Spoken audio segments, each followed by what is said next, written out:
Bom dia, terceiro ano, tudo bem, gente? Olha só, hoje é sexta-feira, dia 10 de julho, né, gente? Estamos encerrando mais uma semana e hoje, em nossa aula de história, nós estamos abordando o tema de norte a sul do Brasil, né? Ainda estamos falando dos povos indígenas. Hoje nós estamos falando no capítulo 3, né? Nós sabemos que os povos indígenas, eles vivem em toda a região do Brasil, né? Nós sabemos que a maior parte dos índios está na região Nordeste, que é a nossa região, e na região Norte, lá em cima. Certo, gente?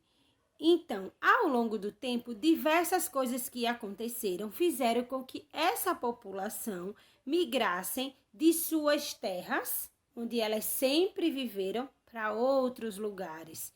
Vamos conhecer um pouco desse movimento de migração, é o nome que se dá a esse movimento da saída de um povo de um lugar para outro lugar, é a migração. Nós vamos estudar um pouco hoje sobre esse movimento de imigração de um povo indígena chamado Munduruku e também do Xavante, certo, gente? Começando pelos Munduruku.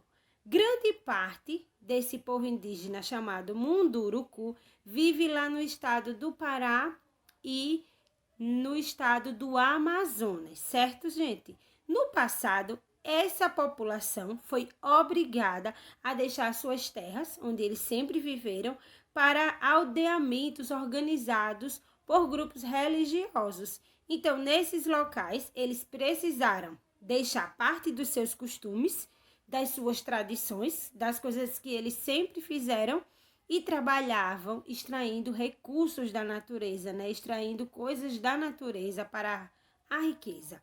Então, algum tempo depois, as terras onde eles moravam, que eles deixaram para trás, foram invadidas por pessoas que queriam extrair o látex das árvores seringueiras para os seringais, né, para utilizar nas fábricas de borracha. Então, com isso, os Munduruku novamente precisavam procurar outro lugar para morar. E os Xavantes, gente, aconteceu um pouco parecido com os Xavantes. Os Xavantes, eles viviam principalmente no estado do Mato Grosso. E a partir de 1940, as terras desse povo foram invadidas por pessoas que queriam praticar a agricultura e a pecuária. E com isso eles perderam parte grande do seu território, do território onde eles moravam. E eles tiveram que lutar muito para ter o seu território de volta. Então, hoje eles vivem em um território um pouco menor do que no passado, né? Eles conquistaram mais uma parte menor de território para morar. E isso, eles tiveram que gerar mudanças em sua vida, na sua rotina, porque o seu território estava aí bem reduzido. Então, gente, onde moram os indígenas? Olha só, no passado, a maioria dos povos indígenas, eles moravam em aldeias que eram localizadas perto de rios, de lagos, onde eles podiam caçar, pescar, coletar, cultivar seus alimentos para o seu consumo, certo? Com o passar do tempo, alguns povos indígenas deixaram essas suas terras de origem, né, onde eles viveram sempre os seus antepassados e foram morar nas cidades ou em regiões rurais, né, para trabalhar.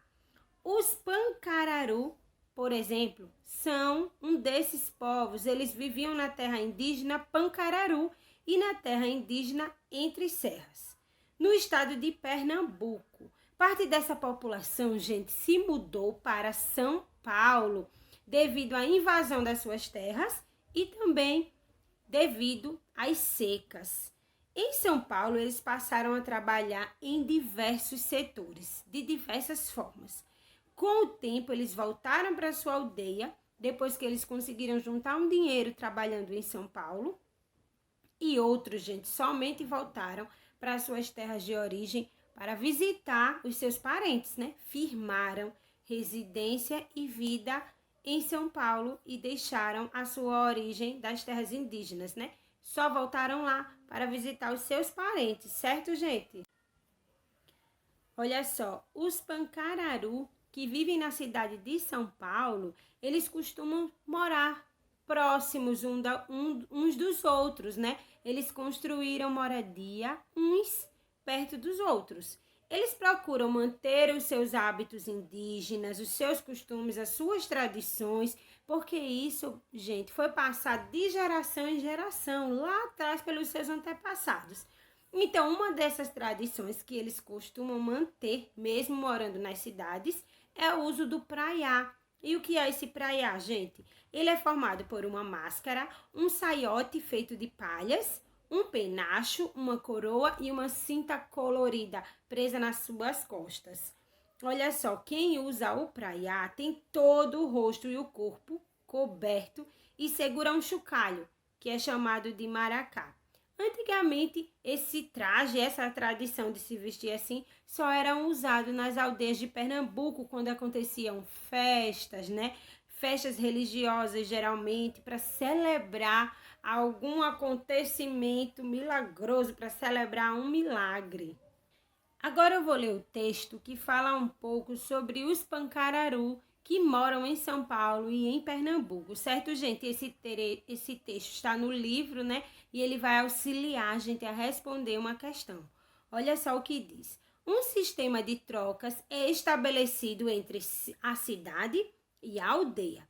Desta recebem, por exemplo, frutas da época, castanha de caju, ervas e artefatos utilizados nas curas, doces de frutas, feijão e farinha. Em contrapartida, da cidade são enviados roupas, bens de consumo, equipamentos eletrônicos, tais como televisão, aparelho de som.